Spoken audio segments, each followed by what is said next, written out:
Hello students, this is Komal, your SST educator. Welcome back to your favorite channel Magnet Brains.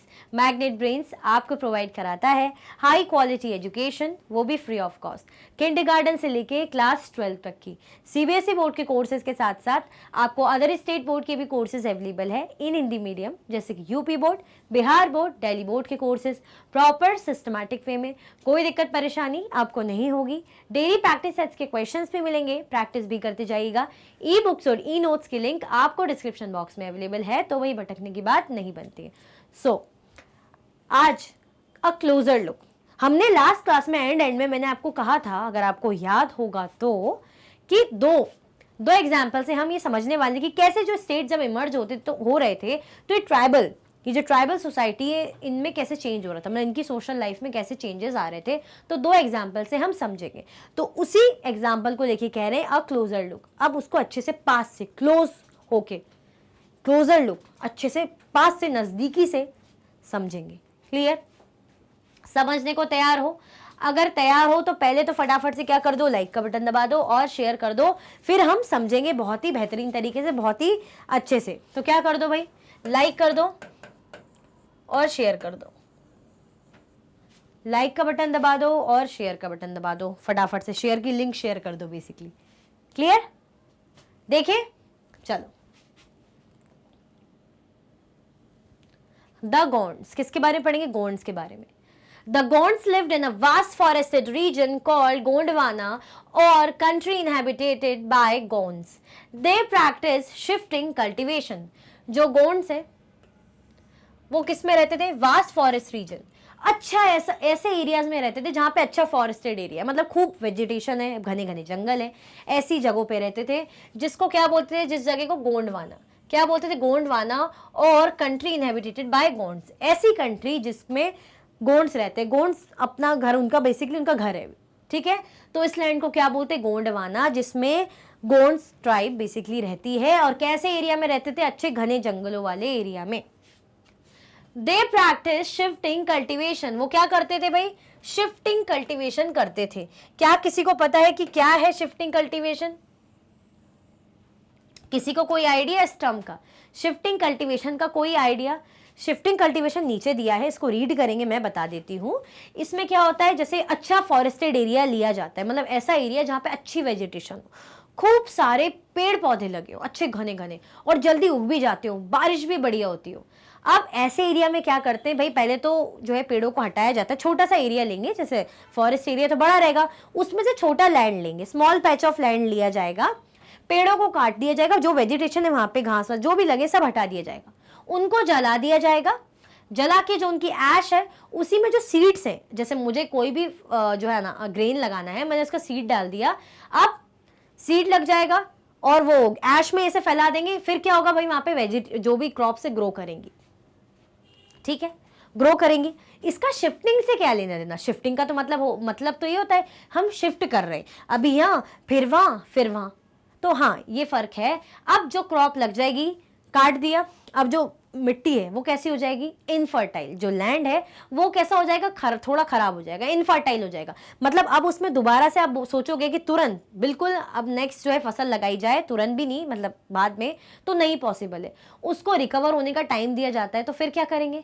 फिर से फसल उगानी है भाई, जरूरी है, लाइवलीहुड तो उसी से चल रही है। तो अब ऐसे ही प्रोसेस दूसरे लैंड में जाके करेंगे, काटेंगे, जलाएंगे, बीजों को ऐसे करेंगे, फसल उगेगी, काटेंगे, फसल को काट लेंगे, फिर वो वाला लैंड खराब हो जाएगा, फिर ऐसे ही भाई फिर से क्रॉपिंग करनी, फार्मिंग करनी, तो दूसरे एरिया में चले जाएंगे।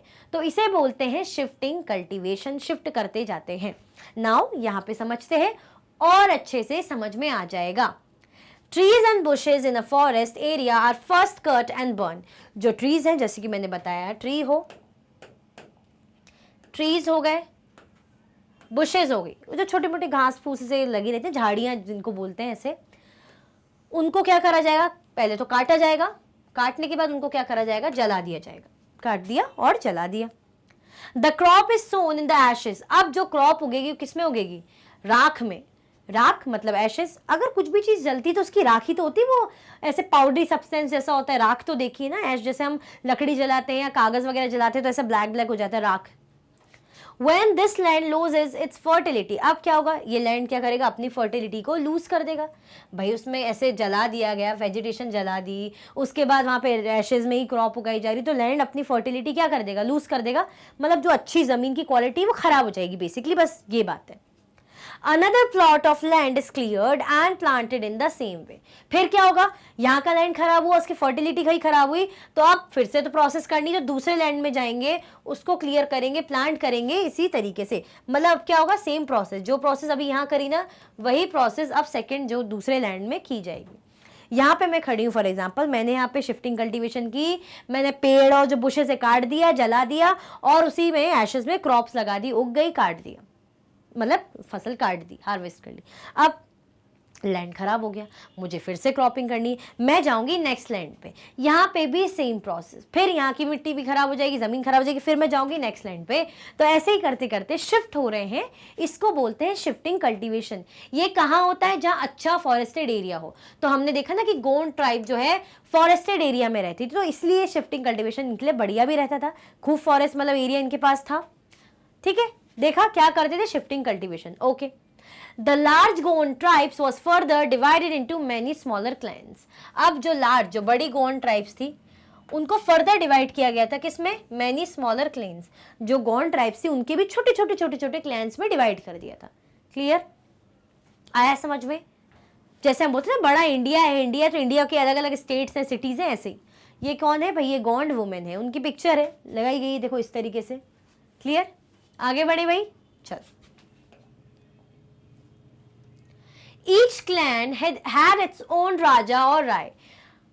हर क्लैन, अब जैसे हम बोलते हैं ना कि इंडिया में अलग अलग स्टेट्स हैं, तो इंडिया के जो स्टेट्स हैं, तो इंडिया के स्टेट्स में क्या है, अपने अपने सीएम है, चीफ मिनिस्टर है कि नहीं? हर स्टेट में अपने अपने सीएम चीफ मिनिस्टर है ना। तो ऐसे ही इनके भी जो क्लैन है, जो गोंड ने अपने अपने क्लैन में अलग अलग डिवाइड कर दिए थे ना, तो ईच क्लैन के हैड इट्स ओन राजा और राय, इनके अपने अपने राजा और राय थे। About the time that the power of the Delhi Sultans was declining, a few large Gond kingdoms were beginning to dominate the smaller Gond chiefs. अब कह रहे हैं कि जब ऐसा टाइम जब पावर किसकी थी, जो दिल्ली सल्तनत की डिक्लाइन हो रही थी। अब दिल्ली सल्तनत की पावर क्या हो रही थी, डिक्लाइन हो रही थी। हमने देखा था ना कि हर चीज़ ग्रो करती है, बट एक टाइम बाद वो डिक्लाइन भी होती है, पीक में जाने के बाद वो धीरे धीरे डिक्लाइन होती है। तो ऐसे ही भाई दिल्ली सुल्तान जो सल्तनत है वो धीरे धीरे उनकी पावर कम हो रही थी। A few large Gond kingdoms were beginning to dominate the smaller Gond chiefs. अब ये हो रहा था कि हमने देखा था ना कि गॉन्ड जो है अलग अलग क्लेन्स में डिवाइड हो गई थी, जो उनके क्लेन्स थे उनके अपने अपने चीफ थे। तो अब क्या करने लग गए थे, जो अच्छे अच्छे पावरफुल चीफ थे बड़े बड़े एरिया के, वो जो छोटे छोटे जो चीफ्स थे एरिया के, तो उनको डोमिनेट करने लग गए थे कि अब इनको भी क्यों ना हम अपने अंडर ले ले, इस तरीके से। तो a few large Gond kingdom, कुछ जो अच्छे बड़े बड़े लार्ज गॉन्ड किंगडम्स थे, वो क्या करने लग गए थे, डोमिनेट करने लग गए थे, मतलब हावी होने लग गए थे किन में, स्मॉल गॉन्ड चीफ्स। मतलब मुझे लग रहा है कि अच्छा मेरा बड़ा एरिया, मेरा बड़ा गॉन्ड किंगडम है, मैं अच्छा बढ़िया, तो वो छोटे एरिया को क्यों ना मैं अपने अंडर इस तरीके से डोमिनेट करने लग गए थे। The Akbarnama, a history of Akbar's reign, mentions the Gond kingdom of Garakatanga that had 70,000 villages. Akbarnama हमने कहाँ देखा था अकबरनामा? ये अकबरनामा हमने पढ़ा था क्या लास्ट चैप्टर में जब मुगल्स पढ़ रहे थे, याद करो। जी हाँ, बिल्कुल हमने पढ़ा था। अकबरनामा हमने पढ़ा था कि नहीं पढ़ा था? आईने अकबरी अकबरनामा पढ़ा था कि नहीं पढ़ा था? पढ़ा था ना। तो ऐसे ही जो अकबरनामा, जिसमें अकबर की लाइफ के बारे में, उसके वॉर बैटल सब के बारे में लिखा हुआ था, तो ऐसे ही अकबरनामा में जब किसकी हिस्ट्री, अकबर की रीन, जब अकबर का राजपाट चल रहा था, तो उसके बारे में सारी डिटेल है उस बुक में। तो उसमें क्या मेंशन है, होता है ना, जैसे मेरी बुक है, लिखी गई है मेरे लिए, तो उसमें और भी चीज़ों के बारे में होगा कि देखो उस मेरे टाइम पे एक राज्य था, वहाँ पे ऐसा हुआ था। तो ऐसे ही अकबरनामा से एक इंफॉर्मेशन मिलती है किसके बारे में, गॉन्ड किंगडम के बारे में। तो the Gond kingdom of Garhakatanga that had 70,000 villages. ये बताते हैं कि एक गॉन्ड किंगडम था जिसका नाम था गहकतंगा, उसके कितने थे, 70,000 विलेजेस थे उसके अंदर, गांव। The administrative system of these kingdoms was becoming centralized. The kingdom was divided into ghars. Each ghar was controlled by a particular Gond clan. कैसे डिवीजन है, कैसा एडमिनिस्ट्रेशन चलता था, वो बता रहे हैं कि जो एडमिनिस्ट्रेटिव सिस्टम था किसका, इन किंगडम्स का, वॉज बिकमिंग सेंट्रलाइज। है ना, वो कैसा बन रहा था, सेंट्रलाइज, एक मतलब इंपॉर्टेंस बढ़ रही थी, इंपॉर्टेंट बन रहा था, ठीक है। The kingdom was divided into garhs, अब ये जो किंगडम है किस में डिवाइडेड था, घर में, घर्स में डिवाइडेड था। और ये घर कौन कंट्रोल करता था, पर्टिकुलर गॉन्ड क्लैन, जो भी पर्टिकुलर एक गॉन्ड क्लैन है वो इन घर को क्या करता था, कंट्रोल करता था। क्लियर हुआ, ये किस में मेंशन है भाई, अकबरनामा में मेंशन है, किसके बारे में, गॉन्ड किंगडम किसका, घरकतंगा। क्लियर, चल। This was further divided into units of 84 villages called 84। इसको फिर फर्दर डिवाइड किया गया था किसमें, 84 विलेजेस में, जिसे क्या कहा जाता है, 84। बेसिकली अगर ऑब्वियसली अब आपको नहीं इतना हो सकता है, किसी की जो है हिंदी अच्छी हो, किसी की नहीं हो, तो 84 को 84 बोलते हैं हिंदी में बेसिकली। तो वही बात है, कोई खास इतना कुछ वो नहीं है कि 84 विलेजेस में था डिवाइडेड, जिसको 84 बोलते थे, नाम ही 84। जैसे हम बोलते ना 5 को हिंदी में 5, 10 को हिंदी में 10, ऐसे 84 को हिंदी में 84 बोलते हैं। Clear. The 84 was subdivided into boroughs which were made up of 12 villages each। अब ये जो 84 है, यही जो 84 विलेजेस है, 84 किस में डिवाइडेड है, boroughs, boroughs में डिवाइडेड है, which were made up of 12 villages, जो किससे बने हुए हैं, 12 villages से, किससे बने हुए हैं, 12 villages से बने हुए हैं। मतलब ये डिवीजन है 84, 84, फिर वो सब डिवाइडेड है किसमें, 12 villages में ईच, ठीक है। तो 12 को हिंदी में 12 बोलते हैं, तो boroughs, ऐसे आप याद कर सकते हो। The emergence of large states changed the nature of Gond society। अब जब बड़े बड़े स्टेट्स बन रहे थे, इमर्ज हो रहे थे, तो क्या चेंज हुआ, नेचर ऑफ गॉन सोसाइटी। क्या चेंज हुआ, नेचर ऑफ गॉन सोसाइटी, मतलब बदलाव आने लगे, चेंजेस आने लग गए। There basically equal society gradually got divided into unequal social classes. Brahmins received land grants from the Gond Raja and become more influential। अब सोसाइटल में चेंज कैसे आया, मतलब वही जाति पाति का सिस्टम, क्लास का सिस्टम, तो क्या बदलाव हुआ आया, अनइक्वल होने लगी थी चीजें। तो there basically equal society gradually got divided into unequal social classes. मतलब पहले इनकी सोसाइटी कैसी थी, इक्वल चलता था, कोई अपर लोअर नहीं, ब्राह्मण क्षत्रिय ऐसा वैसा कुछ भी नहीं, बट अब अनइक्वल हो गया था। ये चेंजेस आए थे कि चीजें बदलने लग गई थी। अब पहले इक्वालिटी थी, इक्वल था, सबको माना जाता था, अब क्लासेस में हो गया, यानी अनइक्वल हो गया। तो जो ब्राह्मण्स थे उनको लैंड ग्रांट्स मिलने गए थे, यानी ब्राह्मण्स की इंपॉर्टेंस बढ़ रही थी, उनका प्रभाव पड़ रहा था। किस कौन देता था, राजा क्या करते थे, इनको वो देते थे, जो गौंड राजा है इनको क्या देते, लैंड देते थे। हमने देखा था ना कि जो ब्राह्मण्स को लैंड ग्रांट्स वगैरह करते, राजा वगैरह देते, तो राजा इनको क्या देने लग गए थे, लैंड ग्रांट करने लग गए थे। एंड बिकेम मोर इन्फ्लुएंशियल, और क्या बन गए थे, और ज्यादा प्रभावशाली बनने लग गए थे। तो दैट मीन्स क्या होने लग गया, चेंज आने लग गया, जो है इनइक्वालिटी हो गई, क्लासेस में डिफरेंस हो गया। तो ये चेंजेस इनकी सोसाइटी में आए थे। उससे पहले इक्वल था, बाद में अनइक्वल हो गया। ठीक है, ये दिखा रहा है गोंडवाना। तो कहाँ दिख रहा है भाई गोंडवाना, देखो ये पूरा हमारा क्या है, गोंडवाना है। दिख रहा है गोंडवाना, अभी दिखेगा, ये देखो, क्लियर लिखा है ना, आया समझ में कि नहीं आया। ये सुबह बाउंड्री है, सुबह बाउंड्री इस तरीके से, ये वाली ऐसी जो बनी हुई है, ये सरकार, ये से डॉट डॉट वाली। क्लियर आया समझ में, क्या चेंजेस आए। चल, the Gond chiefs now wish to be recognised as Rajputs. अब हमने ये देखा था, अभी हमने जब लास्ट क्लास में पढ़ा था कि जो कुछ राजपूत थे वो किससे आए थे, कुछ उनमें से ट्राइबल सोसाइटी से भी आए थे, मतलब ट्राइब्स थे, आदिवासी ग्रुप से थे। उनमें से कुछ जो अच्छे पावरफुल थे, पैसों वाले या पावरफुल कह लीजिए, तो वो क्या बन गए थे, हायर क्लासेस में आ गए थे। देखा था कि नहीं देखा था। तो ऐसे ही बता रहे हैं कि जो गॉन्ड चीफ्स थे, the Gond chiefs now wish to be recognised as Rajput. जो गॉन्ड चीफ्स थे वो क्या विश करने लगे कि भाई हमें क्या मानने लगे, हमें राजपूत, हमें कैसी वो मिलने लगे, राजपूत, हमें क्या बोलने लग जाए, Rajput. So Amandas, the Gond Raja of Garhakatanga, assumed the title of संग्राम शाह। अब जो अमनदास है, हमने देखा ना कि क्या चाहने लग गए थे कि हमें भाई राजपूत ऐसे माना जाए, तो उन्होंने किसका टाइटल लिया, संग्राम शाह का। किसने, गोंड राजा, क्या नाम है उनका, अमनदास। अमनदास ग्रहकतंगा के राजा, संग्राम शाह का। क्लियर हुआ कि नहीं हुआ? ठीक है। His son Dalpat married Princess Durgavati, the daughter of Salabhan, the Chandel Rajput Raja of Mahoba. अब जो उनकी बेटे थे किसके, अमन दास के, जिन्होंने क्या बाद में टाइटल लिया था, संग्राम शाह उन्होंने टाइटल लिया था, क्योंकि हम देख रहे थे ना कि जो गौंड चीफ्स थे वो क्या चाह रहे थे, उनकी इच्छा भी हो रही थी कि हमें राजपूत माना जाए, एक अच्छी क्लास मानी जाए, तो धीरे धीरे खुद को उसकी तरह बनाने, मतलब ऐसा मनवाने लग गए थे। अब किसका एग्जाम्पल देखा हमने, अमन दास का देखा एग्जाम्पल, जो कौन थे, गौंड राजा थे, इन्होंने क्या टाइटल दे दिया खुद को, संग्राम शाह। हिज सन दलपत, उनके जो बेटे दलपत, उन्होंने किससे शादी की, princess Durgavati, the daughter of Salbhan the Chandel Rajput raja of Mahoba. मतलब बेटी की शादी किससे कराई, राजपूत राजा के बेटे से, तो यानी वो भी राजपूत, यानी बेटे की शादी कराई राजपूत खानदान में, तो यही तो चाह रहे थे कि राजपूत का कनेक्शन हो। क्लियर हुआ? दलपत हाउएवर डाइड अर्ली, वैसे तो दलपत क्या है, इनकी डेथ जल्दी हो गई थी। Rani Durgavati was very capable and started ruling on behalf of her 5-year-old son Bir Narayan.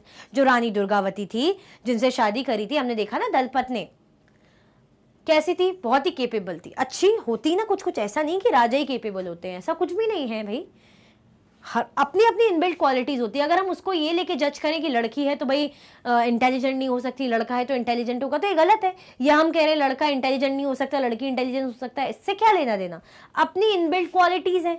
तो ऐसे ही जो रानी दुर्गावती थी, जिनके हस्बैंड की डेथ दलपत, जो दलपत कौन से थे, गौंड ट्राइब से थे, ठीक है, और रानी दुर्गावती तो राजपूतानी थी, राजपूत थी, हस्बैंड की डेथ हो गई, तो रानी दुर्गावती क्या करने लग गई, अच्छी केपेबल थी, समझदार थी, उनमें इतनी केपेबिलिटी थी राजपाट चलाने की, तो वो अपने सन के जो अब बिठा दी गद्दी पे होता है कि बेटे को बिठा दिया, अब पिता के बाद बेटा ही बैठेगा गद्दी पे, तो बेटा भले ही 5 साल का था, उसको गद्दी पे बिठा दिया, बीर नारायण जिसका नाम था, बट पीछे से पूरा सब कुछ एडमिनिस्ट्रेशन, जनता को संभालना, भाई पूरा रूल, मिलिट्री, जो भी चीजें हैं, डिसीजन, जो भी मेकिंग, सब चीजें, पावर बेसिकली, मतलब कौन करता था, लेता था, रानी दुर्गावती। बिठा के गद्दी में तो बेटे को रखा था कि भाई होना चाहिए, गद्दी में कोई राजा बैठा है, बट पीछे के फैसले, डिस्कशन, सारी चीजें रानी दुर्गावती मैनेज करती थी। क्लियर हुआ? आया समझ में? कोई कंफ्यूजन, दिक्कत तो नहीं? चलो। Under her the kingdom became even more extensive. वो इतनी ज्यादा केपेबिलिटी थी, उनमें इतनी ज्यादा केपेबल थी कि उनके अंडर क्या था, उनका जो क्या बोलेंगे किंगडम, वो बढ़ गया, फैल गया, क्या हो गया, एक्सटेंसिव, फैल गया। Clear? In 1565 the Mughal forces under Asaf Khan attack गढ़ कतंगा। अब गढ़ कतंगा क्या है, गोंड ट्राइब का है ना, गोंड हमने देखा ना, गोंड का ही, गोंड ट्राइब का है। अब भाई बेटी भली राजपूत थी तो पति के ही एरिया में रहेगी ना, पति के ही घर में रहेगी, पति क्या है, ट्राइबल उसका है, तो वो राजपूत चाह रहे थे ना, उनके जो पिताजी हैं, जो गोंड ट्राइब के चीफ, वो क्या चाह रहे थे कि हमें क्या माना जाए, राजपूत। ठीक है, अब वो बात हटाते हैं, कह रहे हैं रानी दुर्गावती का कि वो केपेबिलिटी थी, केपेबल थी, तो उनका राज जो है एक्सटेंशन मतलब फैला। अब 1565 में क्या हुआ, जो मुगल फोर्स थी किसके अंडर, असफ खान, उन्होंने अटैक करा घर कतंगा में। मुगल फोर्स थी जो किसके अंडर थी, असफ खान जो इनके लीडर होंगे, उन्होंने घर कतंगा में अटैक कर दिया। कौन है भाई यहाँ का, अभी कौन चला रहा है, हमने देखा 5 साल का बेटा है, उसको बिठा रखा है, बट मैनेज सब कुछ कौन करे भाई, उनकी mother Durgavati. A strong resistance was put up by Rani Durgavati.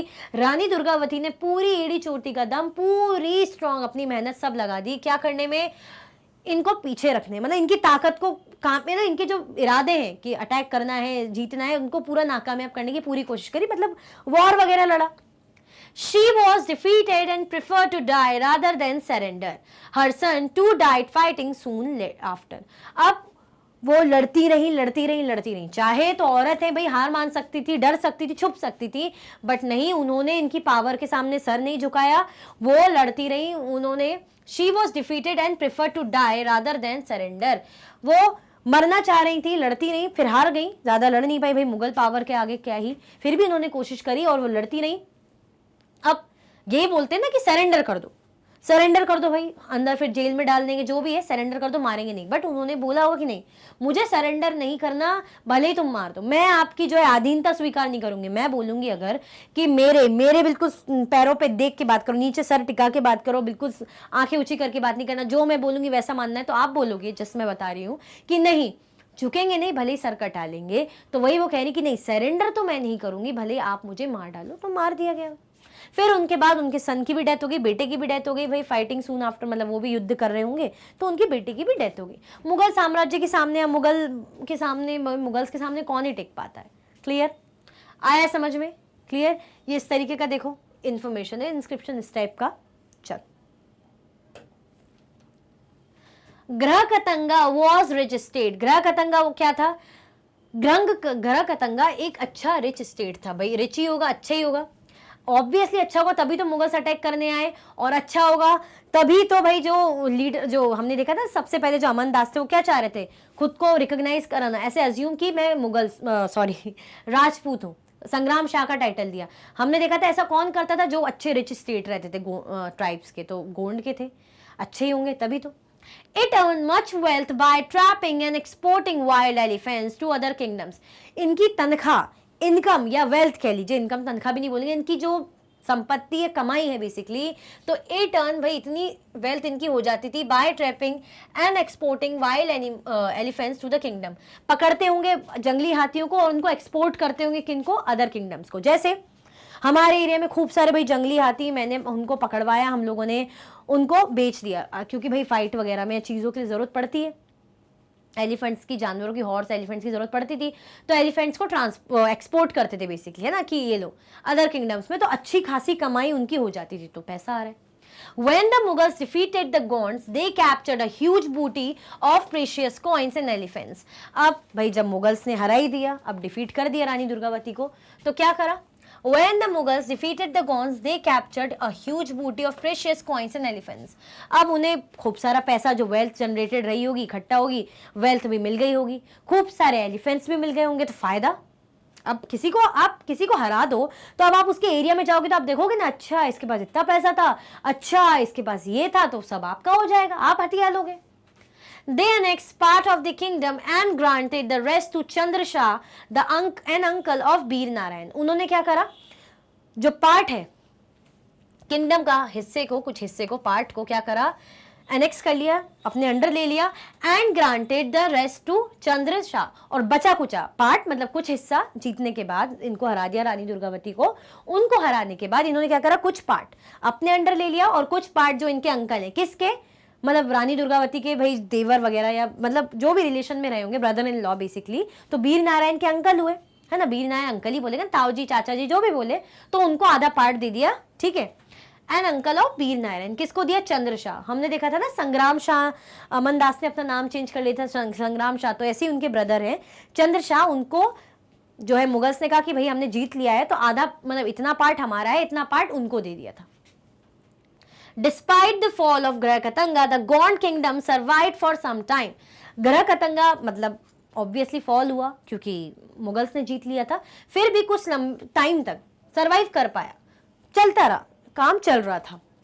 However, they became much weaker and later struggled unsuccessfully against the stronger Bundelas and Marathas. धीरे धीरे चीज चली रही है, कब तक चलेगी? कभी ना कभी तो थकेगी। तो जैसे तैसे तो भाई ये जो चंद्र शाह इनके अंडर चल रहा था राजपाट, बट धीरे धीरे धीरे करके क्या ये और वीक हो गए, वीक हुए, और बाद में इनको तो बहुत ज्यादा स्ट्रगल करना पड़ा। मतलब ये जो भाई जीत नहीं पा रहे थे, कुछ कर ही नहीं पा रहे थे, बहुत ज्यादा स्ट्रगल करना पड़ा against the stronger Bundelas and Marathas. मतलब फिर बुंदेलाज आ गए, मराठास आ गए, तो इनकी पावर, इनकी नजर इनके किंगडम पे होगी, तो इनकी पावर के सामने ये ज्यादा टिक नहीं पाए, ज्यादा चल नहीं पाए बेसिकली। क्लियर हुआ? तो कैसे भाई जब स्टेट इमर्ज हो रहा था तो ग्रुप्स में चेंजेस आए, सोशल ग्रुप में चेंजेस आए। किसमें हम देख रहे थे? ट्राइब्स में। हमने किसका देखा? देख रहे हैं हम गॉन्ड्स का देखा, कि कैसे भाई जो गॉन्ड्स से पावरफुल हो रहे थे, तो खुद को राजपूत चाह रहे थे कि हमें राजपूत कहा जाए। किसका एग्जाम्पल देखा हमने? ग्रह कतंगा का, कि कैसे कैसे भाई जीते, इमर्ज हुए, उसके बाद फिर फाइनली डाउनफॉल, हारे। क्लियर हुआ? आया कि नहीं आया समझ में? आ गया ना समझ में? तो फटाफट से क्या करो, लाइक का बटन दबा दो। क्या कर दो भाई? फटाफट से लाइक का बटन दबा दीजिए। चल, अब किसका देखेंगे? अहोम्स का। इससे पहले किसका देखा हमने? गॉन्ड्स का। अब अहोम्स का देखेंगे। The Ahoms migrated to the Brahmaputra valley from present day Myanmar in the 13th century. Myanmar सुना है? म्यांमार जिसको पहले बर्मा भी कहा जाता था, बर्मा भी कहा जाता था, अब वो तो जो कहा जाता था कहा जाता, पर म्यांमार तो सुना होगा ना कि नहीं सुना, सुना है ना। तो अहोम्स जो थे वो कहाँ से आए थे, वो म्यांमार से आए थे बेसिकली। तो जब Ahoms migrated to the Brahmaputra valley from present day Myanmar in the 13th century. 13th century में क्या करा था इन लोगों ने भाई, ये लोग आए थे ब्रह्मपुत्र वैली से, मतलब ब्रह्मपुत्र वैली में माइग्रेट हो गए थे। कहाँ से आए थे, म्यांमार से। Clear. They created a new state by suppressing the older political system of Boyan's landlords. अब बोयंस किनको बोलते हैं, लैंडलॉर्ड्स को बोलते हैं। किनको बोलते हैं, लैंडलॉर्ड्स को कहा जाता है। उन्होंने अपना नया स्टेट बनाया, मतलब ये माइग्रेट होकर आया और धीरे धीरे इन्होंने डोमिनेट करना शुरू कर दिया। तो किसको, खुद का एक नया स्टेट क्रिएट करा और किसको सप्रेस कर दिया, older political system of Bhuyans, landlords. मतलब लैंडलॉर्ड्स होंगे तो उनका अपना एक पॉलिटिकल सिस्टम होगा, उनको सप्रेस करके अपना एक नया स्टेट क्रिएट कर लिया। During the 16th century, they annexed the kingdom of Chotias 1523 and the Koch Hajo 1581 and subjugated many other tribes. धीरे धीरे कैसे इनकी पावर बढ़ रही है देखो, पहले तो अपना इनका पॉलिटिकल सिस्टम को सप्रेस करा भाई, दबाया हटाया और अपना न्यू स्टेट क्रिएट करा। उसके बाद 16th सेंचुरी में उन्होंने क्या क्या जीता, किसका किंगडम, चोतियास का किंगडम 1523 में। उसके बाद कोच हाजो 1581, उसके बाद सब्जुगेट करा, जीता किसको, बहुत सी अदर ट्राइब्स को। धीरे धीरे जीत रहे हैं, एनेक्स कर रहे हैं, अपने अंडर अपना एरिया बेसिकली बढ़ा रहे हैं, पावर बढ़ा रहे हैं। The Ahoms built a large state and for this they used firearms as early as the 1530s. Obviously जब इतना जीत रहे हैं, इतनी चीजें जीत रहे हैं, बढ़ाते जा रहे हैं अपना किंगडम, तो इनका स्टेट कैसा होगा, बड़ा ही होगा ना। अब इनका एरिया या इनका एम्पायर कैसा, ये कह लीजिए थोड़ा बड़ा हो गया। ठीक है, तो the Ahoms built a larger state and for this they used firearms as early as the 1530s. उसके लिए क्या यूज करते थे, अपना जो है एम्पायर बढ़ा रहे हैं तो उसके लिए कुछ तो चीजें यूज करते हो ना, पावरफुल फायर आर्म्स का यूज करते थे। ठीक है, 1530s में यूज करने लग गए थे। By the 1660s they could even make high quality gunpowder and cannons. अब धीरे धीरे क्या बनाने लग गए थे, हाई क्वालिटी के, मतलब जितने अच्छे आपके पास वेपन्स होंगे, गोल तोप के गोले हो गए, बंदूकें हो, बंदूक तो खैर उस टाइम पे नहीं, तलवारबाजी, जितने अच्छे वेपन होंगे, जितने अच्छे आपके पास इक्विपमेंट्स होंगे, आपका फायदा होगा कि नहीं होगा। तो ऐसे ही भाई फायर आर्म्स यूज करने लग गए थे। उसके बाद 1660 में they could even make high quality gun powder, उन्होंने हाई क्वालिटी का गन पाउडर बनाने लग गए थे, और कैनन्स यानी तोप वगैरह, तोप चलाई जाती ना इस तरीके से। तो क्या क्या देखा हमने, अहोम्स का देखा। अहोम्स का हमने क्या देखा कि भाई माइग्रेट हुए ब्रह्मपुत्र वैली में, म्यांमार से आए थे, उन्होंने अपनी पावर को इंक्रीज करा, अच्छा बढ़ रहा है उनका एरिया। कैसे, पहले तो जो भुयंस थे, जो लैंडलॉर्ड्स थे, उनका जो पॉलिटिकल सिस्टम है उसको हटा के अपना सिस्टम, नया सिस्टम क्रिएट करा। फिर उन्होंने 16th सेंचुरी में किस किस को जीता, कौन सा किंगडम जीता, किंगडम ऑफ चूतियास 1523, कोच हाजो 1581 और सब्जुगेट करे बहुत से अदर ट्राइब्स। क्लियर हुआ। फिर उसके बाद उनके पास वेपन्स भी बहुत अच्छे थे। अब वो अपना एरिया बढ़ा रहे हैं तो उनके पास वेपन्स भी अच्छे अच्छे होंगे, जैसे फायर आर्म्स हो गया उनके पास, गन पाउडर और कैनन्स। आगे बढ़े भाई, क्लियर। चल,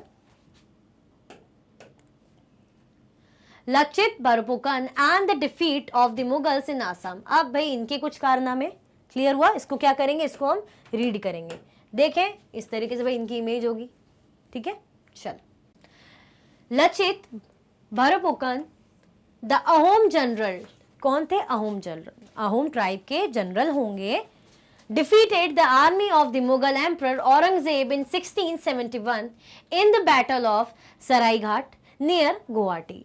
लचित जो थे, उन्होंने, जो अहोम जनरल थे, चीफ होंगे, मतलब चीफ भी नहीं बोलेंगे, जनरल बेसिकली, तो उन्होंने मुगल एम्परर औरंगजेब को क्या करा, उनकी आर्मी को डिफीट करा in the battle of Saraighat near Guwahati. Guwahati के नियर जो सरायघाट की बैटल हुई थी उसमें डिफीट करा था औरंगजेब को, मुगल एम्परर औरंगजेब को डिफीट करा। जबकि हमने ये, हमें पता है आपको कि नहीं पता है, बट औरंगजेब भाई मुगल एम्पायर का, जब भाई धीरे धीरे होता है ना कि अब कम होता है, तो मुगल एम्पायर का लास्ट पावरफुल रूलर बादशाह बेसिकली औरंगजेब ही था। उसके बाद फिर सब ऐसे ही थे, वीक से, तो औरंगजेब जैसे भाई को हरा दिया। The Mughal army was consisted of 18,000 cavalry, 30,000 infantry, 15,000 archers, 5,000 gunners with over 1,000 cannons and was led by Ram Singh of Amber. समझाते हैं इसको। मुगल आर्मी के पास वेपन्स कितने कितने थे, कैसी कैसी आर्मी थी, कैवलरी थी भाई, घुड़सवार कितने थे, पैदल चलने वाली आर्मी कितनी थी कह लीजिए, गनर्स कितने थे, काफी सारे, और कैनन्स, तोप, मतलब बहुत सारी चीजें हो गई ना। आप देखिए नंबर 18,000, 30,000 इन्फेंट्री, 15,000 आर्कर्स, भाई जो वैसे निशाना वो लगाते हैं, 5,000 गनर्स हो गए, 1,000 कैनन्स। और इनका लीड कौन कर रहा था? राम सिंह, जो अंबर के राजपूत होंगे, वो लीड कर रहे थे। यानी अच्छी खासी इनके पास सेना थी, वेपन्स थे। Clear? Lachit, with his war skills and excellent use of the terrain, relentlessly fought to stop the expansion of the Mughal Empire. The battle was mostly a naval war on the river Brahmaputra. Now a memorial stands on the site of this famous battle. इस तरीके की memorial है।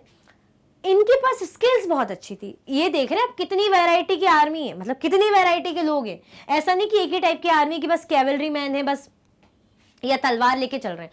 Variety of things, Gunners हैं भाई, cannons हैं इनके पास, है ना, जो है 15,000 आर्कर्स है, मतलब आर्चर्स हैं बहुत सारे।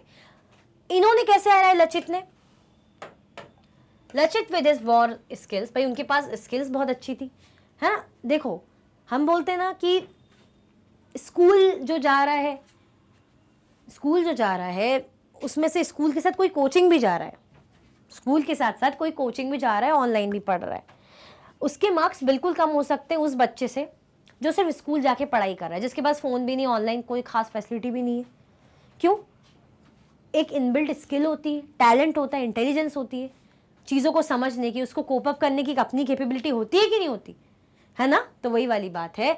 तो भाई लचित की भी वही बात है, उनके पास वॉर स्किल्स बहुत अच्छी थी, एक्सीलेंट थे, उनको टेरेन उनको अच्छे से, मतलब उन्होंने यूज़ करा, अपनी स्किल्स को यूज़ करा, और जो मुगल का एक्सपेंशन को क्या करा? स्टॉप करा, रोक दिया।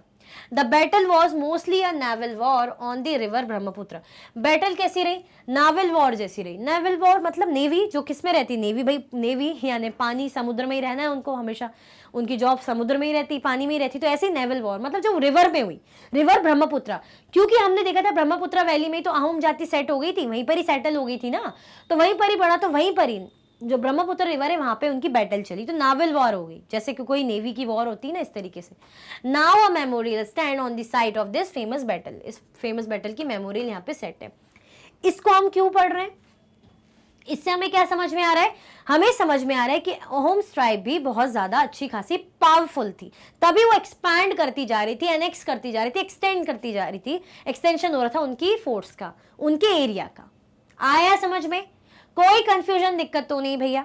चल, ये क्या है? सोर्स कहां से लिया है? ये सोर्स लिया है जन संयोग Assam, directorate of information and public relations, government of Assam, Dispur Guwahati. Dispur Guwahati, यहां से ये सोर्स, मतलब इंफॉर्मेशन कहां से ली? तो यहां से ली।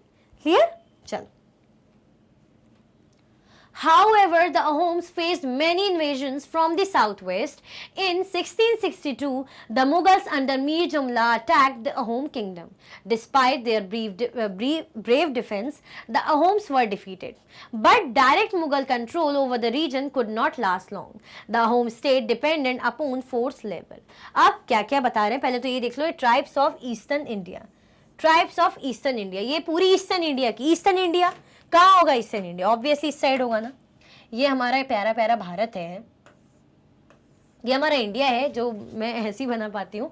तो ये नॉर्थ साइड है, ये वेस्ट साइड है, तो ईस्ट साइड ये है ना।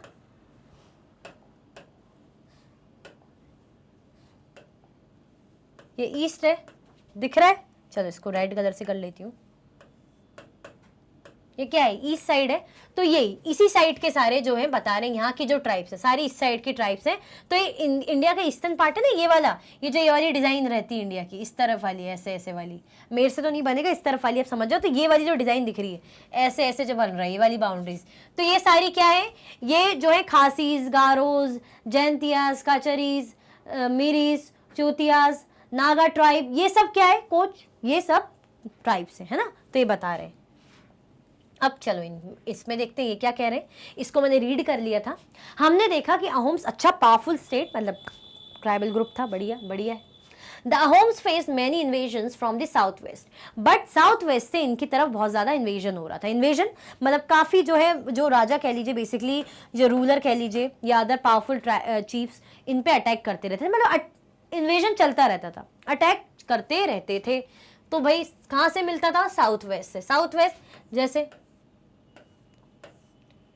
ये हमारा नॉर्थ है, ये हमारा वेस्ट है, ये साउथ है। तो इन एरिया से काफ़ी उनको अटैक उन पे होता था। कहाँ, ये इस तरीके से। In 1662, the Mughal under Mir जुमला अटैक द अहोम किंगडम। 1662 की बात करें तो मुगल्स ने अटैक करा था। जो मीर जुमला इनके चीफ रहे होंगे इस वक्त, अहोम किंगडम पे इन्होंने अटैक करा। अब भाई इन्होंने डिफेंड अच्छा करा, बहुत अच्छी खासी लड़ाई करी, वॉर करा, बट फिर भी हार गए। The Ahoms were defeated. भाई हार गए, किसी ना किसी की हार कहीं ना कहीं तो लिखी होती, हमेशा ही तो जीतते नहीं रहेंगे, तो फाइनली यहाँ पे हार गए। But direct Mughal control over the region could not last long. But जब डायरेक्ट कंट्रोल था मुगल का, यहाँ तो हरा दिया तो अब भाई इनका कंट्रोल है। अगर आप मुझे हरा दें तो आपको लगेगा ना कि अब ये यहाँ पे खड़े होकर आप पढ़ेंगे, मैम को हमने हरा दिया, अब स्क्रीन पे हम दिखेंगे, पेन, ये बोर्ड हमारा, ठीक है। तो ऐसा डायरेक्ट कंट्रोल लंबे समय तक बेसिकली इनके राजपाट में, इनके एरिया में रह नहीं पाया। किसका? मुगल का। क्योंकि हरा तो मुगल से लिया था, बट इनका ज्यादा डायरेक्ट कंट्रोल नहीं रह पाया लंबे समय तक, लॉन्ग टाइम तक। The Ahom state dependent upon force labour. ये किस पे डिपेंड रहते थे? फोर्स लेबर पे। किस पे डिपेंड रहते थे अहोम स्टेट? फोर्स लेबर पे डिपेंड रहते थे। क्लियर हुआ? आया कि नहीं आया समझ में? आगे बढ़े। Those forced to work for the state were called pikes. PECS कह लीजिए, जिनको फोर्स किया जाता था कि भैया आप काम करिए इन स्टेट पे, इनको क्या कहा जाता था? पाइक्स, पेक्स, इस तरीके से कहा जाता था। A census of the population was taken. अब क्या हुआ? जनगणना हुई पॉपुलेशन की, सेंसस हुआ। Each village had to send a number of pigs by rotation. Her village को, हर एक गांव को क्या भेजना पड़ता रहता था? मतलब फोर्स लेबर जिनको पेक्स बोल रहे हैं ना, उनको रोटेशन में, मतलब जैसे पहले इनको भेज दिया, फिर उनको रोटेशन होता ना कि पहले तुम्हारी बारी, उसके बाद उसकी, फिर उसकी, फिर वापस से तुम्हारी चांस, फिर उसकी, ऐसे rotation wise. People from heavily populated areas were shifted to less populated places. Ahom clans were thus broken up. By the first half of the 17th century, the administration became quite centralized. अब धीरे धीरे चीजें change हो रही हैं। लोग क्या करने लगे? अच्छे एरिया से, जो अच्छा हेवली पॉपुलेटेड एरिया था, डेंसली पॉपुलेटेड एरिया था, वहां से हटके वो लोग ऐसे एरिया में लोग शिफ्ट हो रहे थे जहां पे पॉपुलेशन, जनता बहुत कम है, ऐसी जगह पे लोग शिफ्ट होते जा रहे थे। जो अहोम क्लेन से वो क्या हो रहा था भाई? अब टूट रहे थे, अब सब धीरे धीरे डिक्लाइन हो रहा था, चीजें खत्म हो रही थी, टूट रही थी। By the first half of the 17th century, भाई बात करें 17th सेंचुरी की, उसके फर्स्ट हाफ की, तो जो एडमिनिस्ट्रेशन था बिकेम क्वाइट सेंट्रलाइज। एडमिनिस्ट्रेशन कैसा बन गया था? मतलब प्रशासन कैसा बन गया था? केंद्रीय, मतलब सेंट्रलाइज। ठीक है, क्लियर हुआ कि नहीं हुआ? आया समझ में कि चीजें उठी भाई, एक्सपांड हुई, बट धीरे धीरे डिक्लाइन भी हुई, जैसे हमने गॉन ट्राइब का देखा था। ठीक है, आया समझ में? Almost all adult mail served in the army during war. जो भी एडल्ट मेल थे, एडल्ट मेल मतलब जो भाई 18 और 18+, तो जो अडल्ट मेल थे उनको क्या करा गया था? वो आर्मी में जाने लग गए थे, उनको आर्मी में मतलब जाते थे, वॉर वगैरह लड़ते थे। At other times they were engaged in building dams, irrigation systems and other public work। और एडमिनिस्ट्रेशन में और क्या क्या चीजें हो रही भाई? वॉर में जा रहे हैं, फिर या तो बिल्डिंग वगैरह, डैम्स वगैरह बनाने के काम में लगे हैं, या इरिगेशन सिस्टम में लगे हैं, या और भी किसी पब्लिक वर्क में एंगेज रहते थे। The Ahoms also introduced new methods of rice cultivation। जो अहोम सिस्टम में, जो ट्राइब है बेसिकली, उन्होंने क्या करा? एक नया मेथड निकाला, किसका? राइस कल्टीवेशन का। चावल की खेती के लिए इन्होंने अपनी नई टेक्निक्स और मेथड्स निकाले। Ahom society was divided into clans और खेल्स। जो अहोम सोसाइटी थी वो किस में डिवाइडेड थी? क्लैंस में। अच्छा, जैसे हम देख रहे थे ना, गॉन ट्राइब थी, वो भी क्लैंस में डिवाइडेड थी, और हर क्लैन के अपने राजा और राय थे, देखा था ना। तो ऐसे जो अहोम ट्राइब थी वो भी क्लैंस और खेल्स बोलते हैं, इसमें डिवाइडेड थी। ठीक है, there were very few caste of artisans, so artisans in the Ahom areas came from the adjoining kingdoms। यहाँ पे बहुत ही कम कास्ट थी, मतलब बहुत ही कम लोग थे आर्टिसन ग्रुप के। हमने देखा था ना कि अलग अलग कास्ट के, मतलब कास्ट में ऐसे ऐसे ऑक्यूपेशन जोड़ दी कि भाई हाँ ये लोग इस कास्ट में आते हैं। जैसे फॉर एग्जांपल मैंने जस्ट आपको रेफरेंस के लिए दिया था कि मर्चेंट्स हो गए, है ना, बार्बर्स हो गए, या फार्मर्स हो गए, इनको किस में डाल दिया? इनको वैश्य कास्ट इसमें डाल दिया। तो जस्ट आपको बताने के लिए कि भाई जो आर्टिसंस हैं बेसिकली, जो अहोम एरियाज में आए अपने आसपास के किंगडम से। क्लियर हुआ? आया कि नहीं आया समझ में? ये एडमिनिस्ट्रेशन इनका ऐसे चल रहा था। क्लियर? क्या क्या करते थे भाई, वॉर में जाते थे, नहीं तो डैम्स वगैरह इरिगेशन में, पब्लिक वर्क में लगे रहते थे, राइस कल्टीवेशन के लिए नए नए इन्होंने टेक्निक्स निकाले थे। इनके अपने ये भी क्लैंस में डिवाइडेड थे, जैसे गौंड ट्राइब थी वैसे ये भी जो है क्लैंस और खेल में डिवाइडेड थे। अ खेल ऑफन कंट्रोल सेवरल विलेजेस। अब जो खेल है उसके अंडर भी सेवरल विलेजेस, उसके अंडर भी अदर और विलेजेस गांव आते थे। हमने देखा ना कि अहोम ट्राइब क्लैंस में डिवाइडेड है, तो ऐसे उन क्लैंस या खेल के अंदर भी और विलेजेस रहते थे।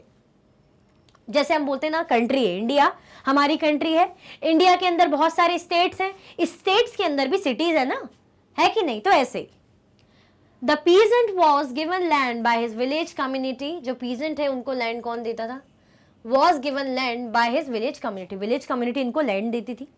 Even the king could not take it away without the community's consent. Even अगर राजा को भी वो लैंड वापस लेना है, पीजेंट को भाई लैंड दे दिया कि आप इसमें काम करिए, तो अगर पीजेंट से वो लैंड वापस लेना है तो राजा भी नहीं ले सकता था जब तक वो कम्युनिटी से बात ना कर ले, जब तक कम्युनिटी की रजामंदी ना हो। ठीक है, क्लियर हुआ?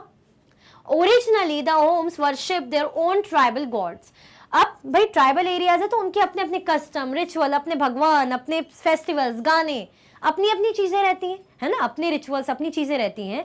तो ऐसे ही जो अहोम्स थे वो अपने उनके खुद के ट्राइबल गॉड थे जिनकी ये पूजा करते थे। During the first half of the 17th century, however, the influence of Brahmins increased. But first half जो था 17th century में, तो किसका प्रभाव बढ़ने लग गया था? ब्राह्मण्स का। किसका प्रभाव बढ़ने लग गया था भाई? ब्राह्मण का प्रभाव बढ़ने लग गया था। ये क्या है? ये ईयर ऑर्नामेंट्स है। कोबोई नागा ट्राइब मणिपुर, ये नागा ट्राइब है मणिपुर, उनके वो ईयर ऑर्नामेंट्स इस टाइप के पहनते थे। आजकल तो हम भी जैसे कानों में इस टाइप के नहीं इयरिंग्स रहते। क्लियर हुआ? चलो। Temples and Brahmins were granted land by the king. Temples और Brahmins were granted land by the king. भाई इनको क्या, टेम्पल्स हो गए, ब्राह्मण्स हो गए, इनको कौन देता था? कौन ग्रांट करता था? किंग ग्रांट करता था। In the reign of Sib Singh 1714 to 1744, Hinduism became the predominant religion. But the Ahom kings did not completely give up their traditional beliefs after adopting Hinduism. Ahom society was very sophisticated. Poets and scholars were given land grants. Theatre was encouraged. इनके यहाँ पे social group में क्या क्या चीजें आ रही थी? हमने देखा था कि ब्राह्मण्स का प्रभाव बढ़ रहा था। साथ में अगर बात करें सिब सिंह, जब इनका राज शासन था 14 से 1744 तक, तो जो हिंदू रिलीजन है, हिंदुइज्म है, वो अच्छा खासा डोमिनेट कर रहा था। क्लियर हुआ? अच्छा खासा फैल रहा था। बट जो अहोम किंग थे उन्होंने पूरी तरह से अपने ट्रेडिशन, अपने बिलीफ्स को नहीं छोड़ा था। मतलब उन्होंने हिंदू धर्म तो उन्होंने अपना लिया था, पर उनके खुद के कस्टम होंगे, ट्रेडिशन होंगे, जो उनके रिचुअल्स होंगे, चीज़ों को लेके उनको नहीं छोड़ा था, पूरी तरह से नहीं छोड़ा था। हम बोलते ना कि अगर हमने धर्मांतरण कर लिया, हम दूसरे रिलीजन में चले गए, तो हम पूरी तरह अपने रिलीजन की चीज़ें छोड़ देते, बट वो अपनी चीज़ें करते थे और हिंदुइज्म में वो रिलीजन उन्होंने अडॉप्ट कर लिया था। Ahom society was very sophisticated.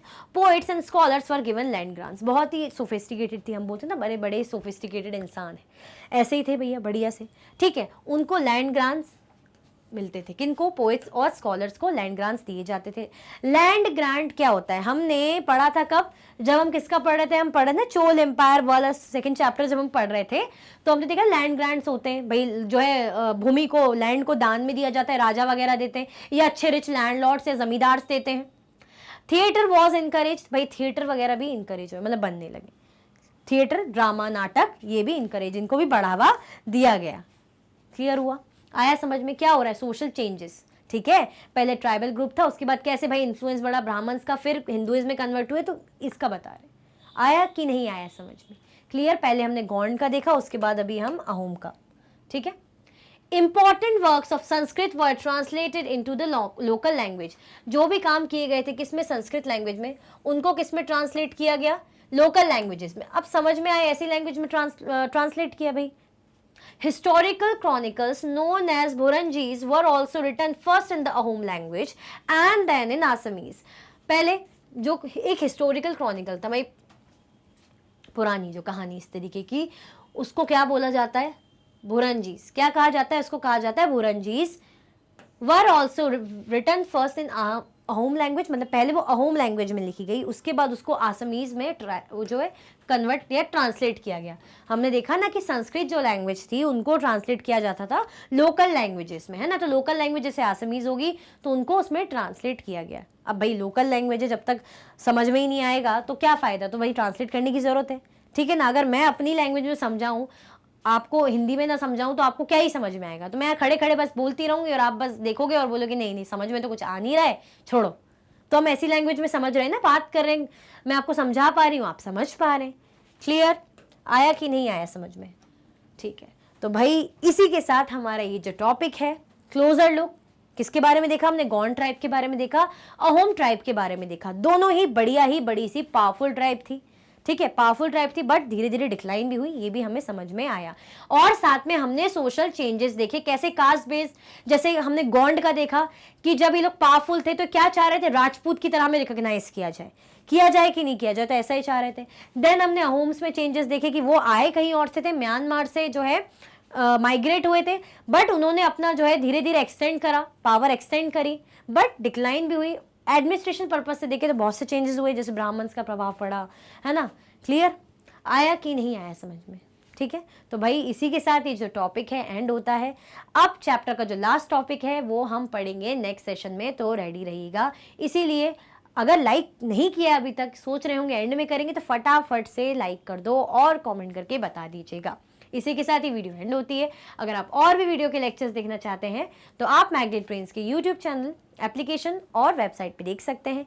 E notes और ई बुक्स की लिंक आपको डिस्क्रिप्शन बॉक्स में अवेलेबल है।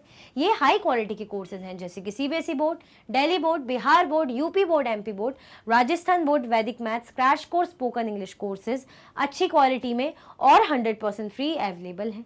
आप हमें अदर प्लेटफॉर्म पर भी फॉलो कर सकते हैं, फेसबुक, इंस्टाग्राम, एक्स, टेलीग्राम और व्हाट्सएप पे। ज़्यादा से ज़्यादा लाइक कीजिए, ज़्यादा से ज़्यादा शेयर कीजिए और चैनल को सब्सक्राइब करना तो बिल्कुल भी ना भूलें। अपना ख्याल रखें। Thank you so much for watching.